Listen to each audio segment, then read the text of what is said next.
எப்போது இந்த மாதிரி சுடுற தண்ணி ஊற்றுறப்போ ஆப்போசிட் சைட்லேருந்து ஒரு ஓரத்துலேருந்து ஊற்றுங்க. அப்போ தான் உங்களுக்கு வந்து அது தெரிக்காது.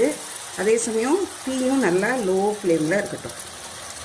இப்படியே ஊற்றிட்டிங்கன்னா இந்த இது வந்து நல்லா வெந்துடும்.